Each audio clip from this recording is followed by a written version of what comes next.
Hi, this name is Ayuhay. Welcome po kayo sa aking channel. Welcome rin po kayo sa aking Preach from Home program. At sa pagkakataong ito, natapos na po natin yung The Gospel of Jesus Christ according to John.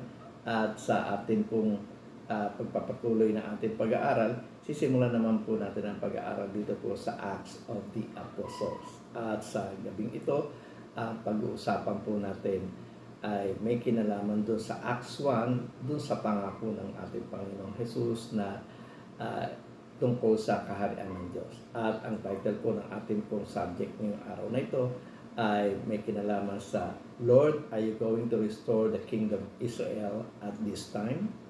Panoorin po natin ang video ito, sama-sama po tayo. At sisimulan po natin ang video after a short intro. Maraming salamat po.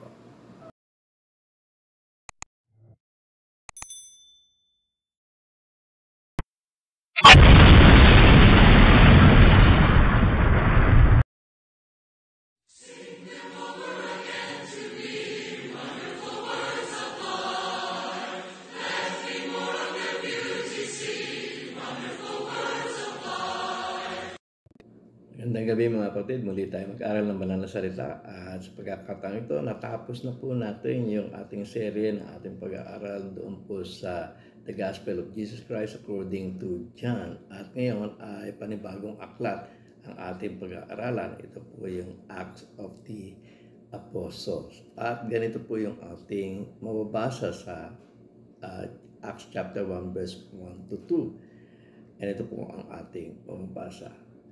In my former book, Theophilus, I wrote about all that Jesus began to do and to teach until the day he was taken up to heaven after giving instruction through the Holy Spirit to the apostles he had chosen. Dito po sa intro ng aklat ng mga gawa, ang sabi niya, in my former book.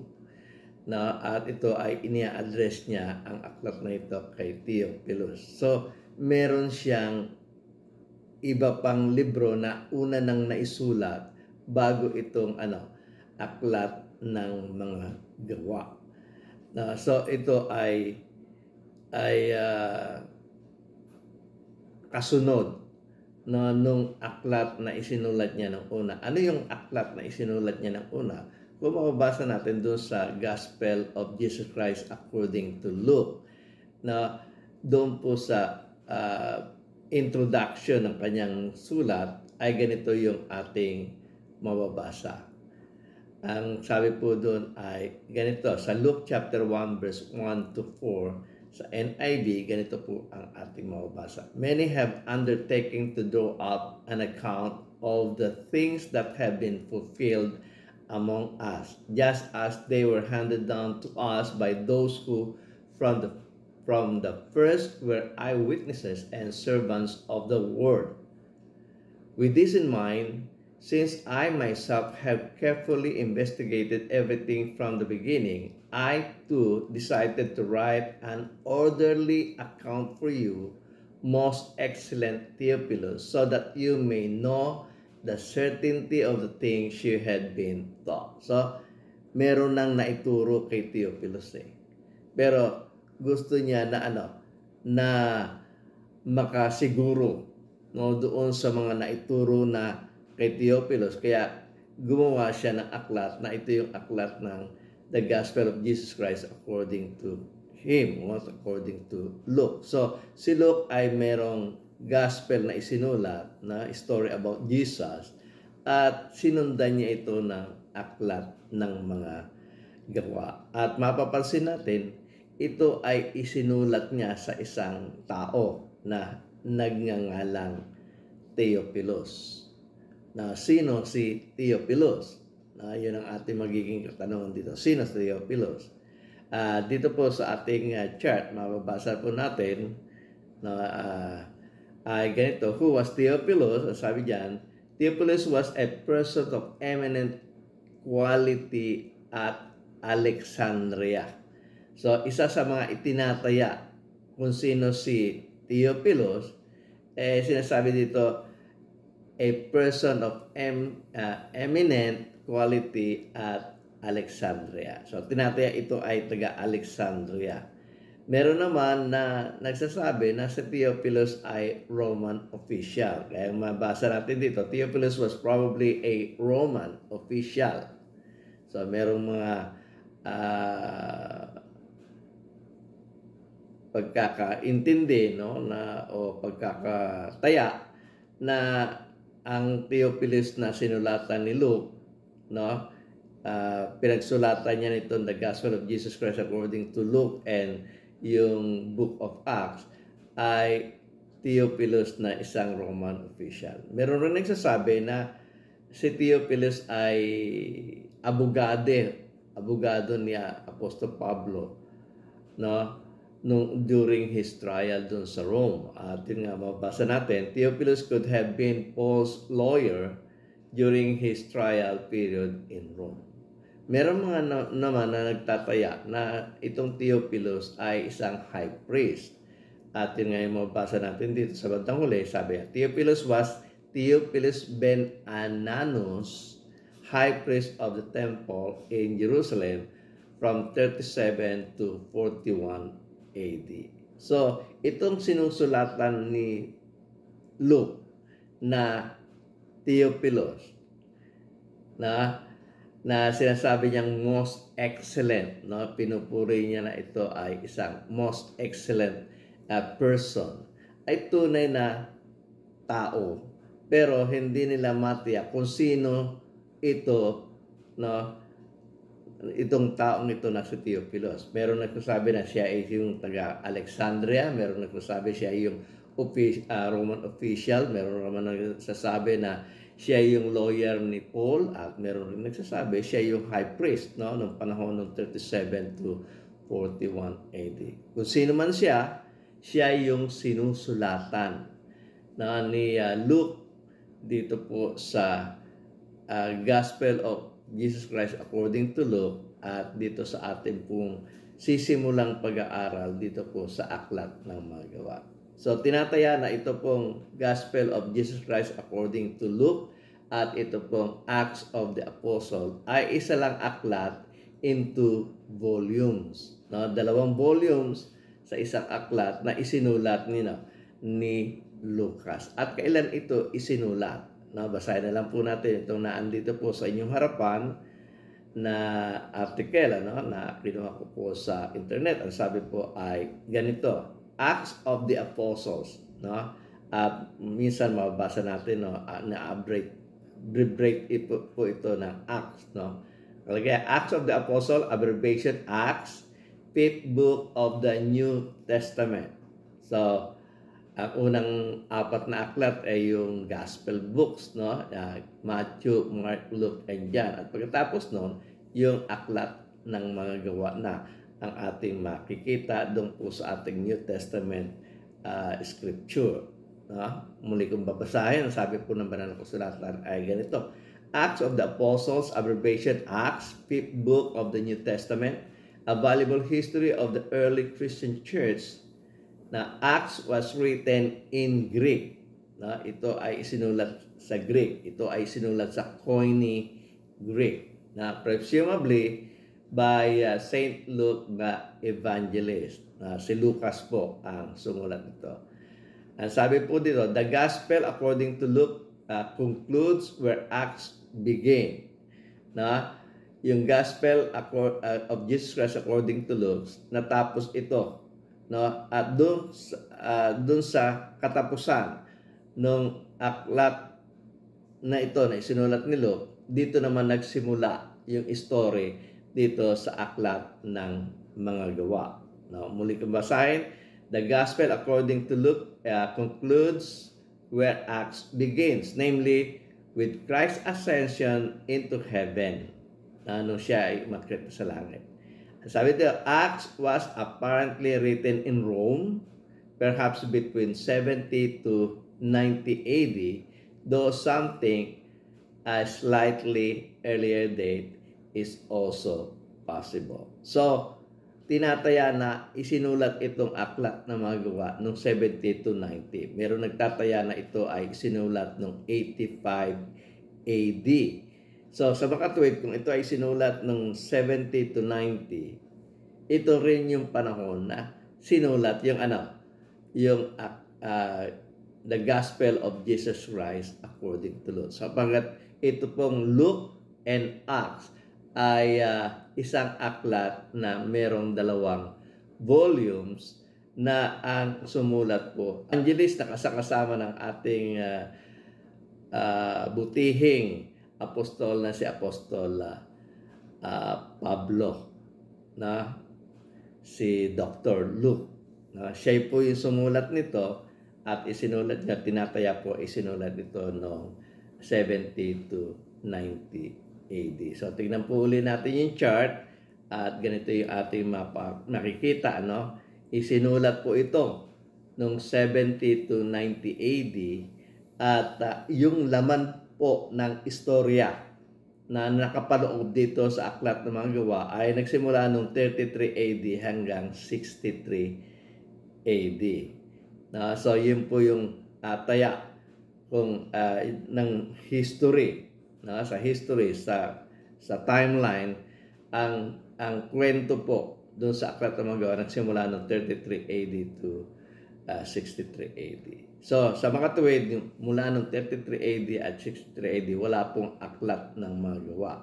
Wala rin pong Matthew, wala rin pong Mark, wala rin pong Luke, wala rin pong John.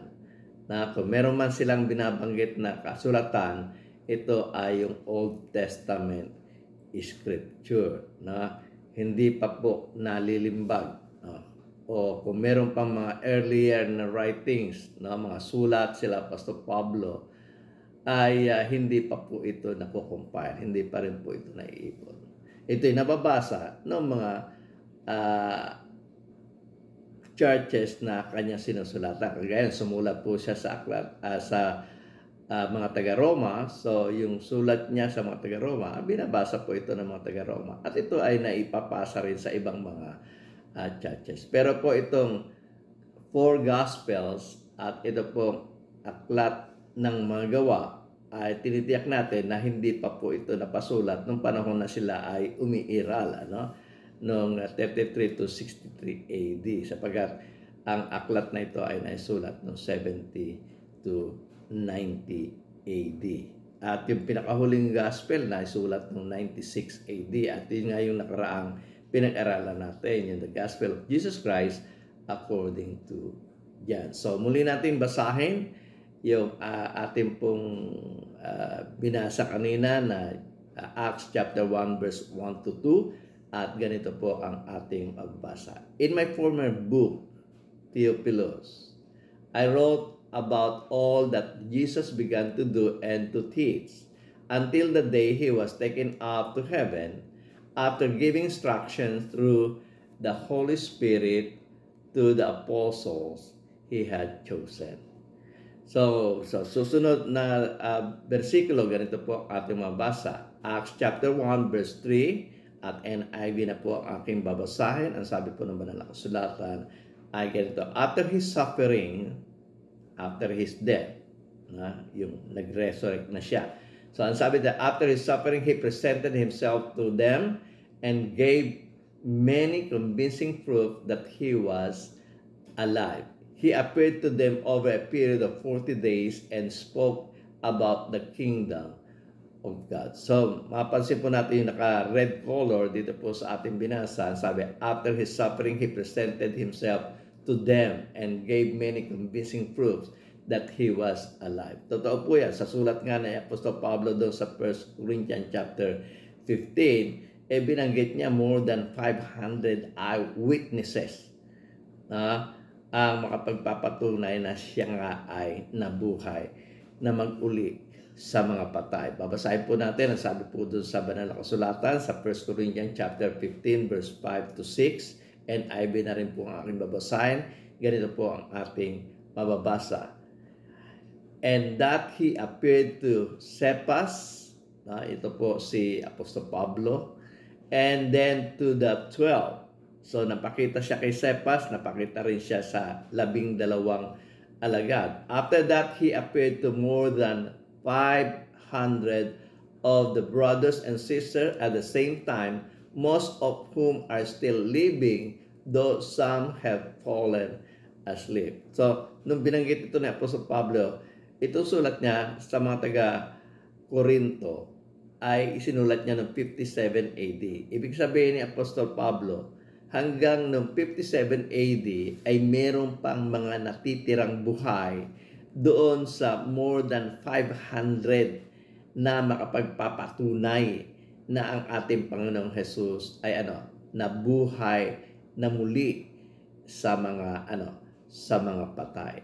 So, hindi pa natatapos, no? Ibig sabihin, meron pang pwedeng pagbasihan o pagkuhaan ng impormasyon na katibayan na ang ating Panginoong Kristo ay namatay, inilibing, at siya ay muling nabuhay. At mahalaga ito sa pangangaral ng mga apostol at nalaman na po natin ang dahilan kung bakit ito ay mahalaga na maipangaral na si Jesus ay namatay, inilibing at muling mabuhay, sapagkat sa Old Testament ang Kristo pong hinulaan kapag siya ay dumating na dito po sa sanlibutan, siya po ay mamamatay, ililibing, at siya ay muling mabubuhay. Kaya mahalaga po ang pangyayaring ito.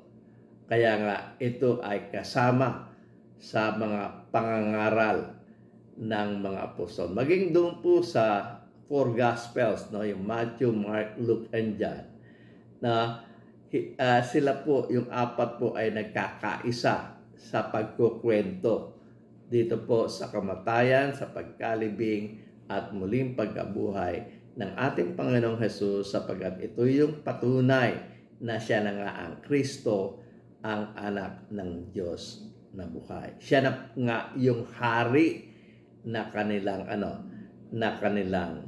iniintay. So, muli natin basahin sa Acts chapter 1 verse 3 NIV. Ganito po ating mababasa. After his sufferings, he presented himself to them and gave many convincing proofs that he was alive.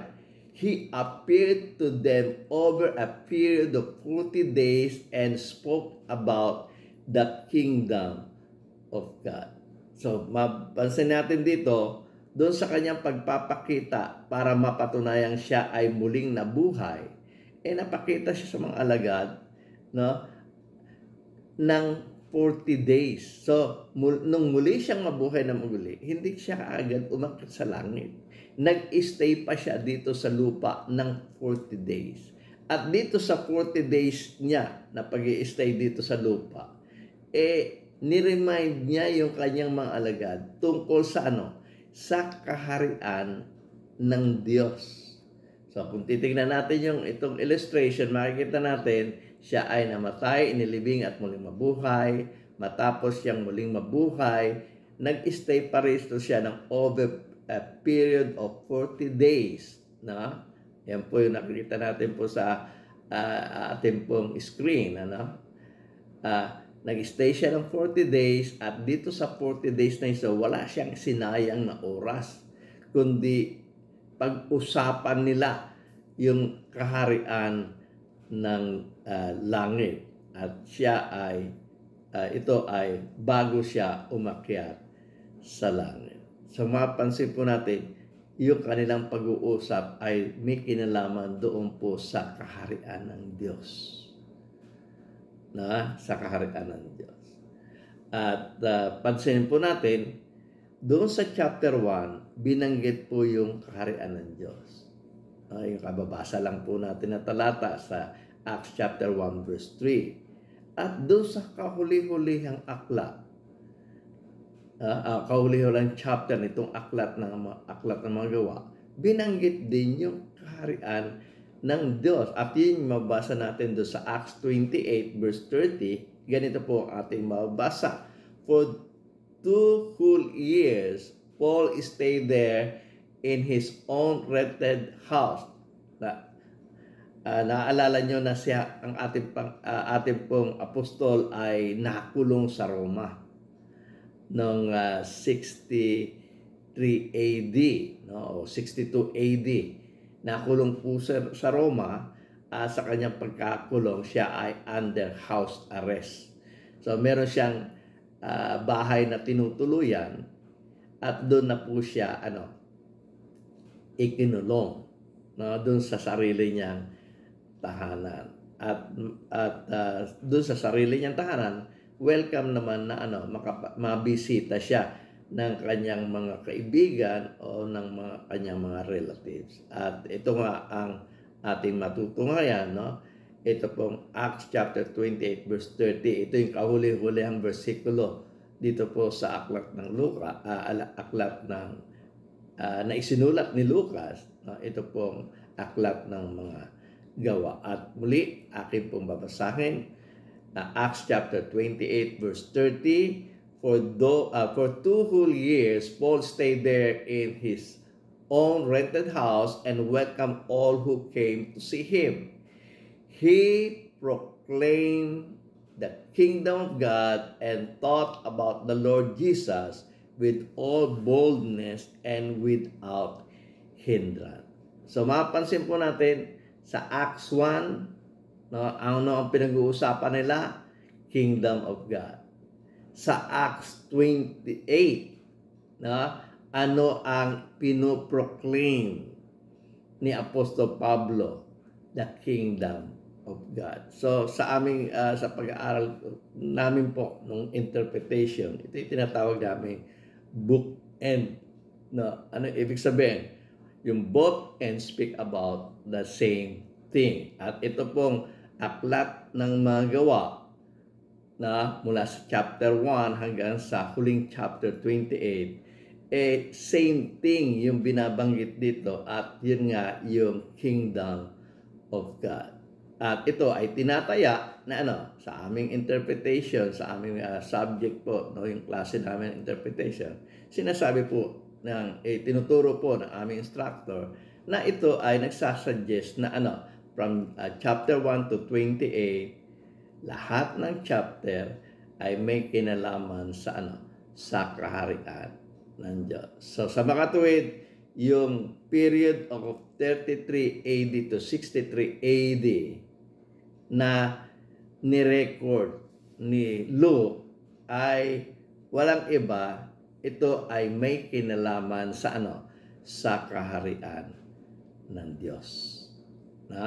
Sa kaharian ng Diyos. Sa makatuwid, babasahin po natin ito. Sisimulan na po natin yung ating pagbabasa at pag-aaral dito sa aklat ng mga gawa.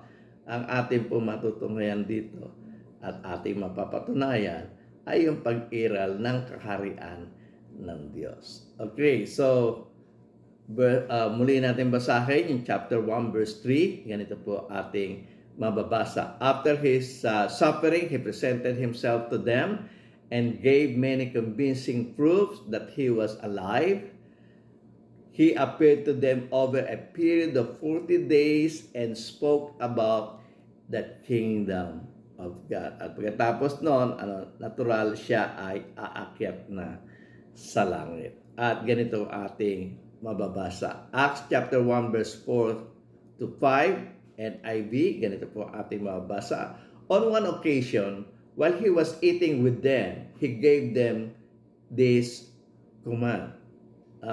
Siya ay kumakain kasalo nila, ay nag-utos siya sa kanyang mga alagad, at ito yung kanyang inutos. On one occasion, while he was eating with them, he gave them this command: do not leave Jerusalem, but wait for the gift my Father promised, which you have heard me speak about. Sabi ng ating Panginoong Jesus, mag-stay kayo sa Jerusalem, mag-intay kayo doon. Mag-intayin nyo yung ipinangakong regalo ng aking Ama na matagal ko nang sinabi sa inyo. At ito ay mangyayari. No? So, ano yun?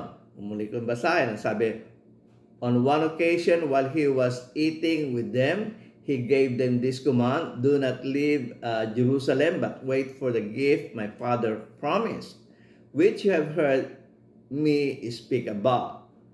At sabi niya, for John baptized with water, but in a few days, you will be baptized with the Holy Spirit. So makita natin dalawang baptism yung binabanggit dito, yung baptism of water at yung kanyang mga alagad ay nabautismuhan ni Juan sa tubig. Pero hindi lang po yun. Meron pa po silang iniintay na another baptism at yun nga po yung Holy Spirit baptism. Muli natin basahin ang sabi, for John baptized with water, but in a few days you will be baptized with the Holy Spirit. Ang katanungan po dito ay, ano yung baptism of the Holy Spirit? Alam natin yung baptism of water at yun yung ginagawa natin matapos nating aralan ng Ebanghelyo yung ating mga kaibigan at kung sila ay magsasampalataya at magsisisi ng kanilang mga kasalanan at magbabalik loob sa Diyos, ay binabautismuhan natin sila sa tubig. So, alam natin yung baptism of water. Pero hindi natin alam kung ano yung baptism of the Holy Spirit. Ano nga ba yung baptism of the Holy Spirit? Na sinasabi ng ating Panginoon Kristo na na ipinangako ng Ama na ibibigay sa kanyang mga alagad.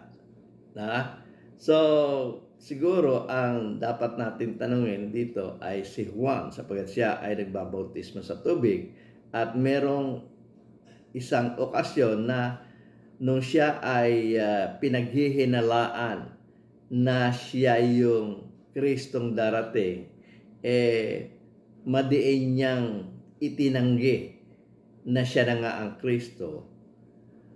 Ang sabi niya ay siya ay sinugo lamang upang magbaptismo sa tubig, pero yung Kristong darating, siya yung magbabaptize sa Spirit at sa apoy. At yun yung matutunghayan natin dito po sa Luke. So, lalahanan natin, iisa lang ang author nitong Aklat ng Mga Gawa at yung Gospel of Luke.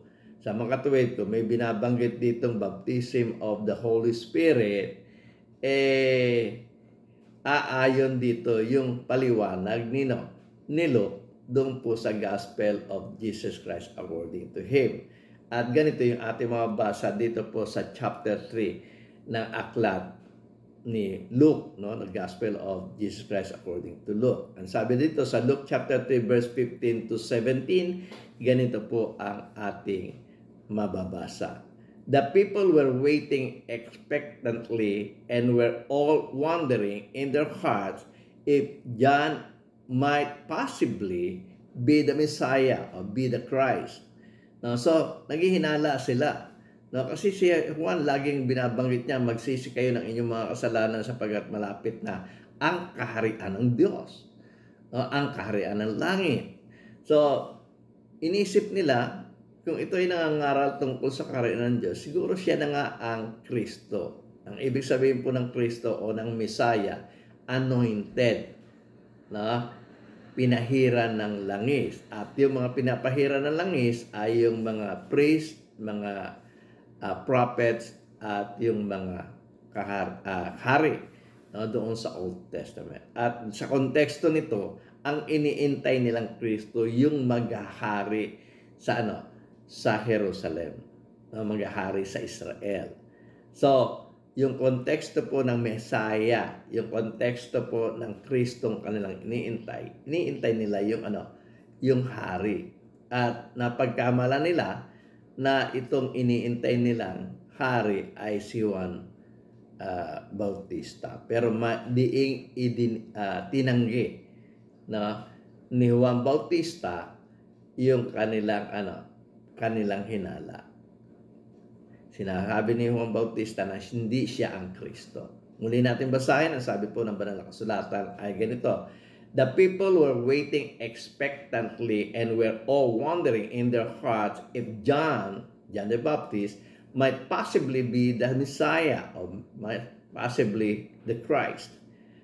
John answered them all, I baptize you with water, So, yun lang kayang gawin ni Juan, no? Limited yung kanyang function. Limited yung inutos sa kanya ng Diyos, no? Sa kanya, in preparation for the coming Lord, siya ay nagbabaptize sa tubig. Okay? And sabi dito, John answered them all, I baptize you with water, but one who is more powerful than I come, the strap of whose sandals I am not worthy to untie. At ang sabi niya, He will baptize you with the Holy Spirit and fire. So dito sinabi ni John na hindi ako ang Kristo. Yung Kristong darating, mas higit sa akin yon. At kung siya'y dumating, siya yung magbabaptize sa inyo sa Spirit and fire.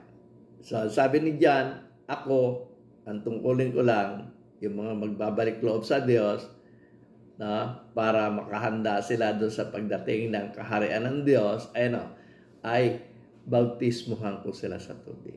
Pero itong Kristong ating iniintay na mas dakila sa akin, na wala nga akong karapatan na maging servant niya na tagatali ng kanyang sintas ng kanyang sapatos, ay siya yung magbabautismo sa atin ng Spirit at ng fire. Pero ano ibig sabihin na yung baptism of Spirit and fire? Dito ay gumamit si Juan ng tinatawag na Hebrew parallelism. Ano yung Hebrew parallelism? Ito po ay poem ng mga Hebreyo na dito sa poem na ito parang nagiging dictionary nila, na dito ay naipaliliwanag o nabibigyan ng kahulugan yung mga bagay na gusto nilang maintindihan. At dito sa kanyang pagkakasabi na He will baptize you with the Holy Spirit and fire, doon sa 17 ganito po ang kanyang sinabi. At ito po yung Hebrew parallelism. At ito po ay laging ginagawa ng mga Hudyo sa kanilang mga writings. Lalo na kung babasahin po natin yung Psalms, aklat ng mga awit na inipon ni David, marami po dong Hebrew parallelism. Ganito po ang ating matutunghayan sa verse 17.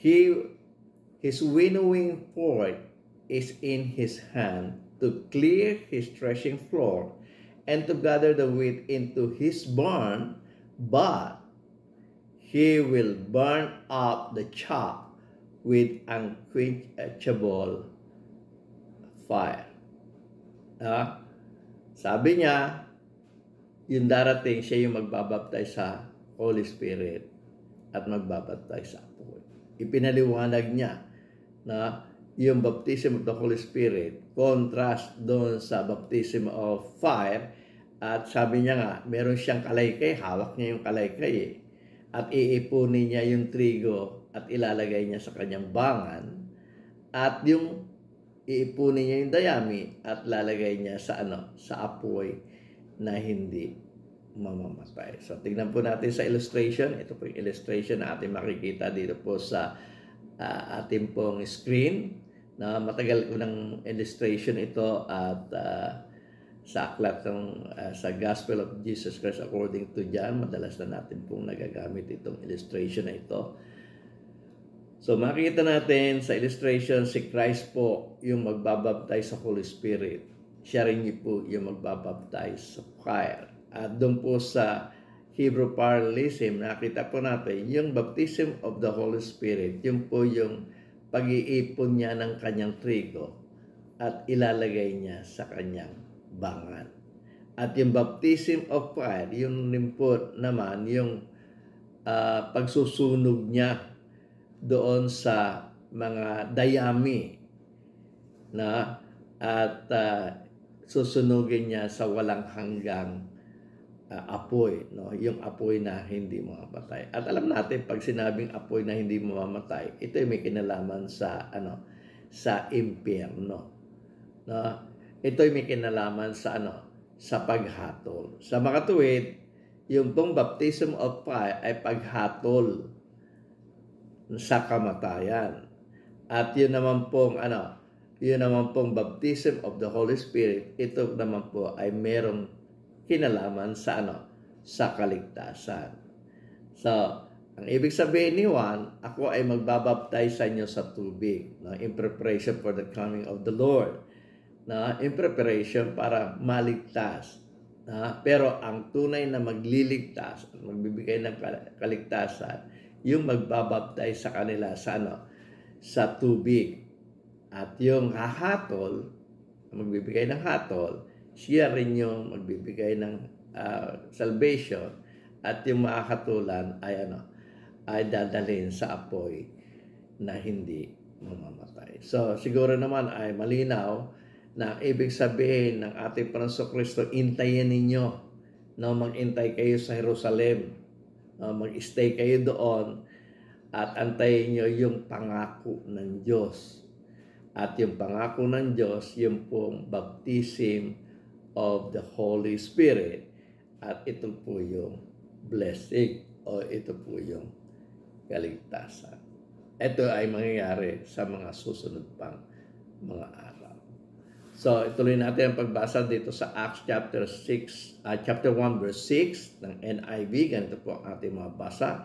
So, sa pagkakatura ng ating Panginoong Kristo ng 40 days na kanyang stay na walang iba silang pinag-uusapan kundi yung kaharian ng Diyos, nakabuo ng tanong, no, ang kanyang maalagad, at ito yung kanilang naging katanungan, reaction doon sa pagtuturo, no, pagre-remind ng o pagre-review sa kanila tungkol sa kaharian ng Diyos. Ganito po ating mabasa dito sa verse 6. Then they gathered around him and asked him, Lord, are you at this time going to restore the kingdom to Israel? So dahil nga ang pinag-uusapan nila yung kingdom of God, naitanong sa ating Panginoong Kristo na siguro ibabalik mo na yung kaharian ng Israel. Are you going to restore the kingdom of Israel? At ganito po ang isinagot ng ating Panginoong Kristo. Acts chapter 1 verse 7 to 8, ganito po ang ating mababasa. He said to them, It is not for you to know the times or dates the Father has set by His own authority. So, hindi nyo pwedeng malaman ng advance kung anong oras, kung anong araw, no, yung itinakda ng Diyos, no, sa kanyang sariling kapangyarihan, no, autoridad. Sabi niya, He said to them, It is not for you to know the times or dates the Father has set by His own authority. So walang foreknowledge, no, na ibinibigay sa mga alagad. No? Hindi sila binibigyan ng kaalaman in advance kung kailan ito gagawin ng ating Panginoong Diyos. Yung pagsasauli ng kaharian sa Israel. Sa verse 8, ganito ang ating mabasa. But you will receive power when the Holy Spirit comes on you. So, kapag dumating na yung Holy Spirit, yun na. Yun ang sabi ng ating Panginoong Kristo. Kung kailan, hindi sasabihin sa inyo. Pero kapag dumating na ang Holy Spirit, yun na. Ulitin ang basahin. He said to them, It is not for you to know the times or dates the Father has set by His own authority. Verse 8, but you will receive power when the Holy Spirit comes on you. So, power to know. Ito na nga. Yun ang ibig sabihin na ating Panginoong Kristo. Hindi sa niya ipaalam kung kailan. So, surprise ito. Pero kapag dumating na sa kanyang Holy Spirit, ito na nga.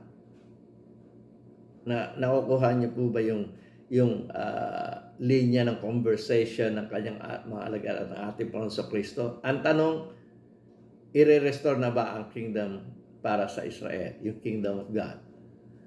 Ang sabi ng ating Panginoong Kristo, hindi ipaalam sa inyo in advance.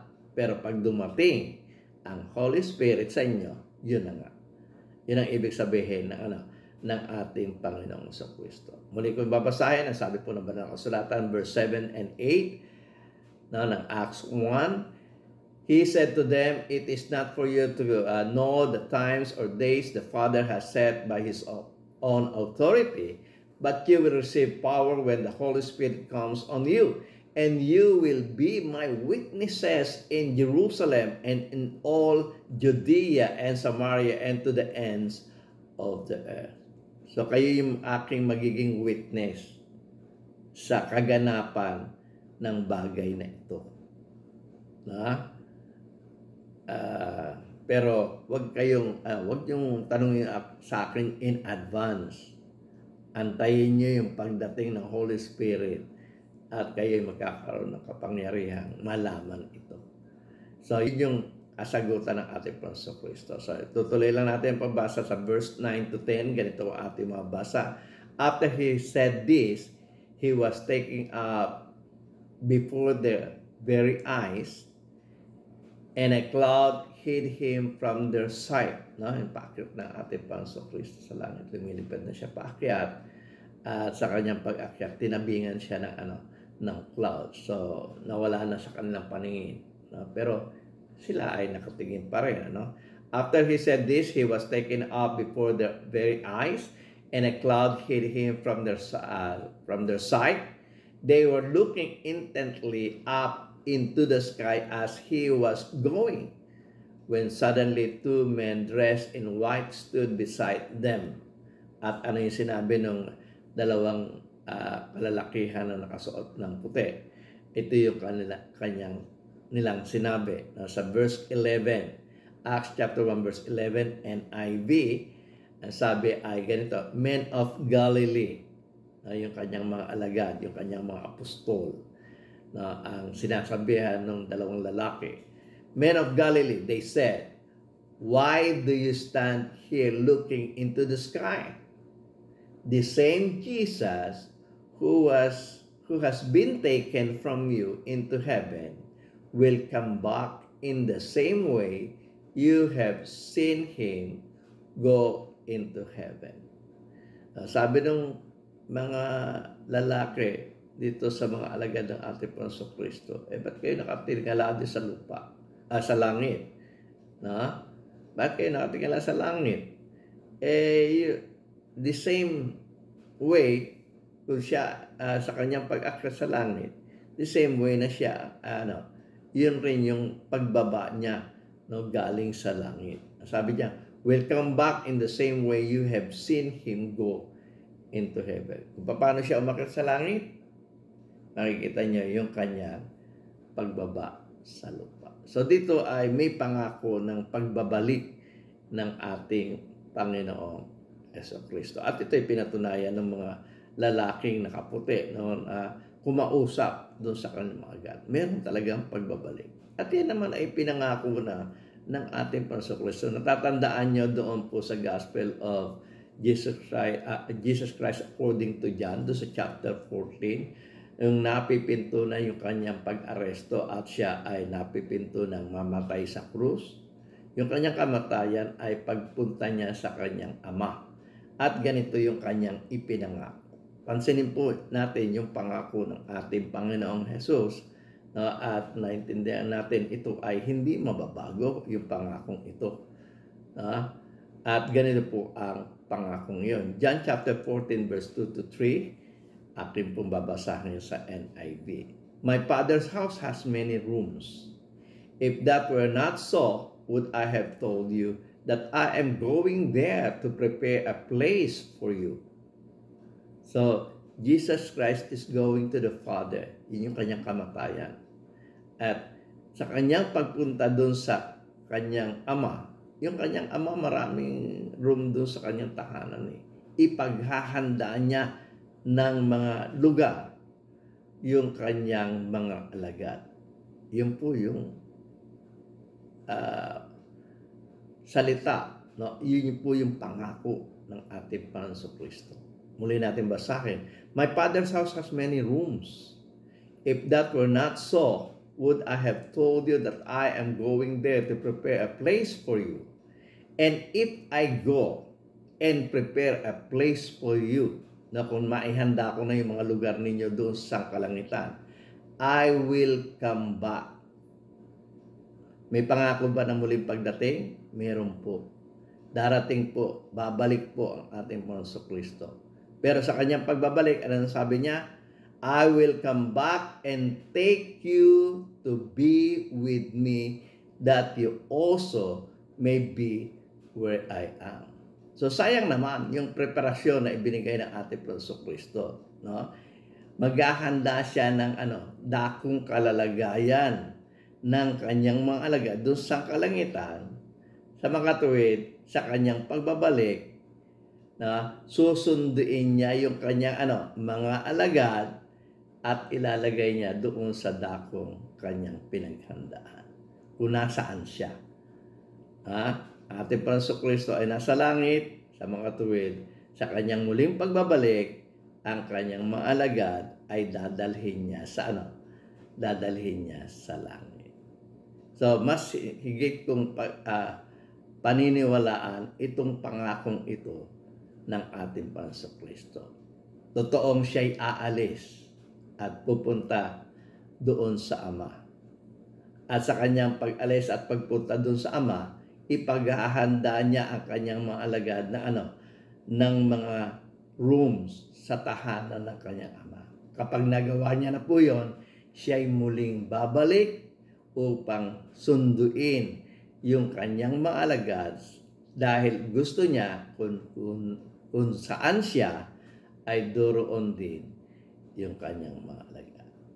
So sana po ay sa introduction itong aklat ng mga gawa ay meron po tayong natutunan at asahan po natin sapagkat sa ating pong nakita Acts 1, binanggit yung kaharian ng Diyos, at sa huling kapitulo ay Acts 28, binanggit muli ang kaharian ng Diyos. Sa mga tuwid, ito pong ating serye ng pag-aaral ay matutunghayan natin kung ano ang kaharian ng Diyos. At sana po ay magsama-sama tayong muli sa mga susunod pang video na aking gagawin sa sharing ito na aking pong tatapusin. The Acts of the Apostle written by Saint Luke. Muli, maraming salamat po sa inyong pakikinig. Kung nagustuhan po ninyo ang video ito, sana po ay mag-subscribe kayo at i-ring nyo na rin po yung bell para sa ganun ay ma-notify ka sa mga susunod pang video na aking pong i-upload. Sana po ay i-like nyo na rin po. At sana po kung gusto niyo po makabahagi sa pangangaral ng Ebanghelyo o sa pagpapalaganap ng salita ng Diyos, sana po ay i-share niyo ito sa inyong mga kaibigan. At kung meron po kayong mga komento o meron kayong comment, mag-comment lang po kayo sa comment section. At huwag niyo kalilimutan na panoorin po ninyo itong mga video na sa inyong harapan. At kung gusto niyo mag-subscribe po kayo dito po sa, pindutin niyo lang po itong below na nasa akin pong likuran. Muli, maraming salamat po sa inyong pakikinig. Ako po si Nehemia Sayumay.